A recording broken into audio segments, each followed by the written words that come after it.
कि हमें फिर से सुनने के लिए आप लोग तशरीफ़ लाए। तकरीबन जो तमाम पहलू हैं आज की इस प्रेस कॉन्फ्रेंस के, वो मिनिस्टर साहब बयान कर चुके हैं।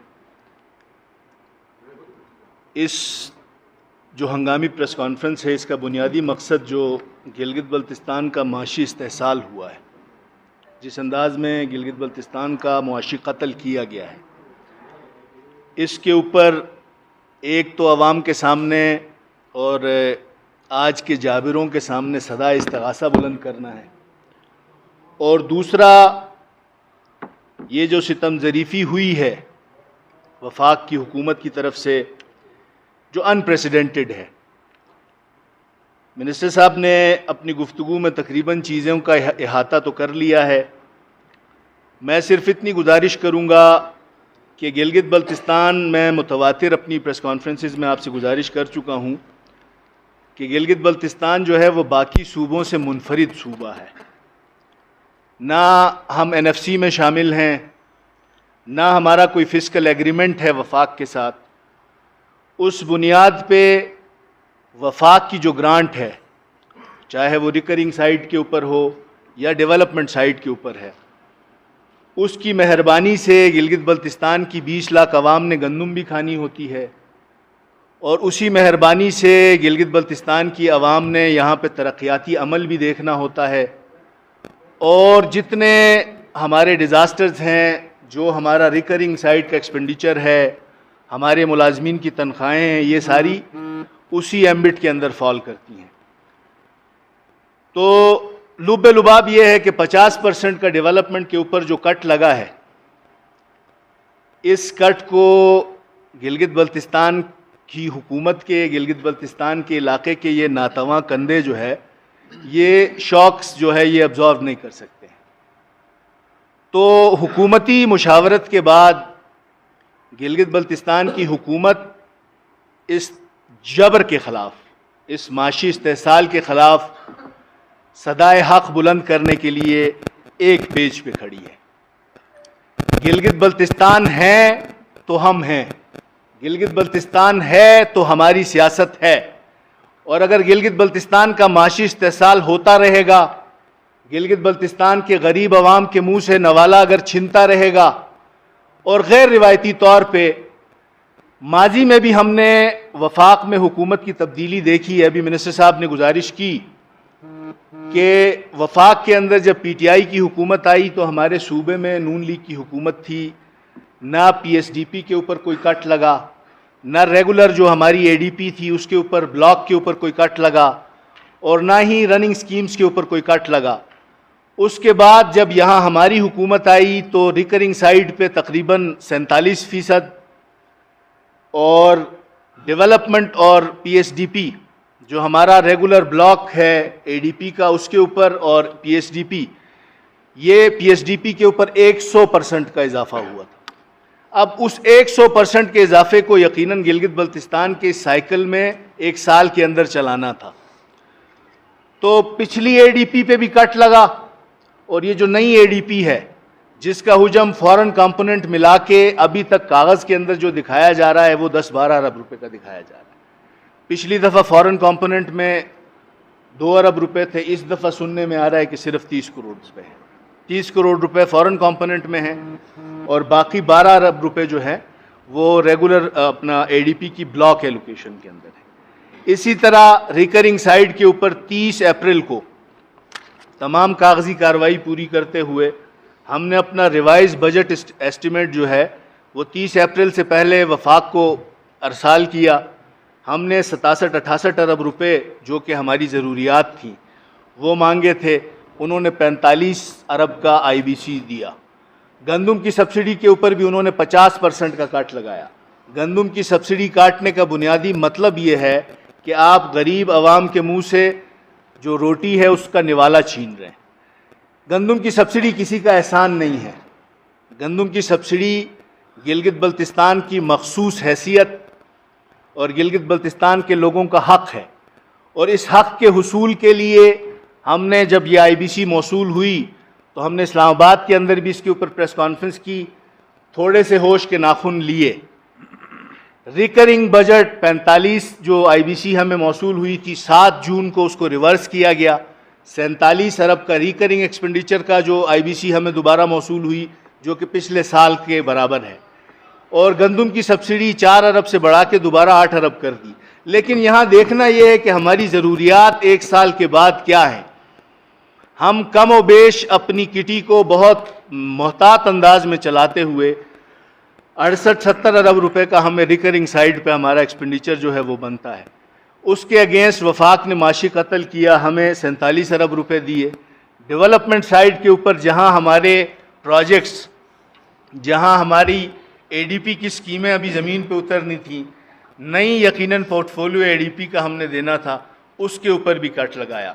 तो 50% के इस कट को एब्जॉर्व करने के लिए मेरी गुजारिश ये होगी कि हमें मिन्हैसुल कौम गिलगित बल्तिस्तान के अवाम को इसके ख़िलाफ़ सदाए हक़ बुलंद करना है। और इस सदाए हक़ बुलंद करने में यहाँ की हुकूमत, यहाँ के मुंतखब मेंबरान हुकूमत के सफ़े अव्वल में खड़े होंगे। और जो फोरम अवेलेबल होगा उस फोरम पे गिलगित बल्तिस्तान के लिए मैं फिर गुजारिश करूँगा कि गिलगित बल्तिस्तान हैं। गिलगित बल्तिस्तान अगर है, यहाँ की तरक्की का पहिया है तो हम हैं और हमारी सियासत है। तो यहाँ की तरक्की के पहिए को जमूद के अंदर डाल के इसके ऊपर जो भी शब खून मारने की कोशिश करेगा उसके ख़िलाफ़ हुकूमत भी खड़ी होगी, यहाँ की अवाम भी खड़ी होगी। और उस अवामी रद्द अमल के आगे सफ़े अव्वल में आप इन मिनिस्टरों को पाएंगे, इस हुकूमत को पाएंगे और यहाँ की अवाम के शाना बशाना खड़े रहेंगे। गिलगित बल्तिस्तान हम सब के लिए अक्रॉस बोर्ड मुकद्दम है। गिलगित बल्तिस्तान की तरक्की का पहिया चलेगा तो हमारी सियासत चलेगी। अपोजिशन के अगर दोस्त नादानी करते हैं, गिलगित बल्तिस्तान में तरक्की के पहिए को जमूद की तरफ लेके जाते हैं, उसके अंदर रुकावटें खड़ी करने की अगर कोशिश करते हैं, तो ये गिलगित बल्तिस्तान जब जैम होगा तो हमारी सियासत भी जैम होगी, अपोजिशन की सियासत भी जैम होगी। तो जिस फोरम के ऊपर मिनिस्टर साहब ने जिस तरह बताया कि पहला फोरम यकीनन हमारे पास हमारा मुंतखब ऐवान है, जो मुकन्नना का ऐवान है। इस ऐवान के इजलास के अंदर इंशाल्लाह हम कोशिश करेंगे कि एक मुत्तफ़क़ा करारदाद पेश करें। इस करारदाद के अंदर यकीनन गिलगित बल्तिस्तान दोस्त और गिलगित बल्तिस्तान दुश्मन वो सामने चेहरे आएंगे। उस मुत्तफ़क़ा करारदाद के अंदर हमें यकीनन पता चलेगा कि गिलगित बल्तिस्तान का अगर माशी इस्तेहसाल हो रहा है तो इसमें पार्टी लाइन से ऊपर जाके यहाँ हम ये गुजारिश करें बरमला अंदाज में कि जहाँ हमारा कौमी मफाद और हमारा पार्टी मफाद आपस में आमने सामने होंगे तो हम अपने कौमी मफाद को हमेशा मुकद्दम रखेंगे। हमारी तवक्को अपोजिशन से भी यही होगी कि पार्टियां आपकी आज एक पार्टी में हैं तो आप अपने नज़रियाती तौर पे कल दूसरी पार्टी में जा सकते हैं, लेकिन ये इलाका, ये गिलगित बल्तिस्तान, ये धरती माँ हम सब की है। तो ये जो कौमी मफाद है इसको मुकद्दम रखना है। शिकवा शिकायत वफाकी हुकूमत से गिला भी है, शिकवा भी है और उसके खिलाफ सदाए हक, सदाए इस्तिगासा बुलंद भी करेंगे। बाकी सूबों के अंदर सुना जाता है कि वफाक के अंदर जो फाइनेंशियल क्रंच है उसकी बुनियाद के ऊपर हमने पीएसडीपी का थॉरो रिव्यू किया। पीएसडीपी के अंदर तमाम डिवीजन्स के अंदर नई स्कीमें भी आई हैं, तमाम डिवीजन्स के अंदर जो रनिंग स्कीम्स थी उसके ऊपर भी एलोकेशन है। एनएफसी के शेयर के मुताबिक, आइन के आर्टिकल 160 के मुताबिक एनएफसी के सूबों का शेयर हर साल उसने बढ़ना होता है। अगर सियासी इंतकाम की बुनियाद पर दूसरे किसी सूबे का पीएसडीपी या एनुअल डेवलपमेंट जो वफाक से, जो फेडरल डिविजिबल पूल से उनको मिलना था, तो अगर उस पर कटौती होती तो हम ये समझते कि वफाक की जो मुआशी मजबूरियां हैं उसकी बुनियाद के ऊपर ये कट लगाया गया है। यहाँ पे रोज़े रोशन की तरह आया है कि गिलगित बल्तिस्तान के अंदर एक मुंतखब हुकूमत को डिमीन करने की कोशिश की जा रही है। एक मुंतखब हुकूमत को डिमीन करने की इस नाकाम कोशिश के सामने गिलगित बल्तिस्तान की पूरी मुंतखब जो ऐवान है वो सीसा पिलाई हुई दीवार की तरह इंशाल्लाह खड़ी होगी। और जो उसके सामने खड़ा नहीं होता है गिलगित बल्तिस्तान के लिए, तो हक और बातिल आपके सामने, अवाम के सामने, गिलगित बल्तिस्तान की 20 लाख लोगों के सामने आया होना चाहिए।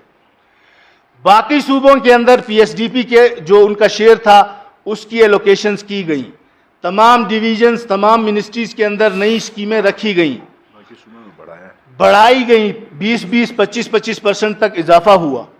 और गिलगित बल्तिस्तान के अंदर जहां पे इसकी मखसूस जो हैसियत है, गिलगित बल्तिस्तान के लोगों को, गिलगित बल्तिस्तान की हुकूमत को, गिलगित बल्तिस्तान के मुंतखब नुमाइंदों को इम्तहान में ना डाला जाए।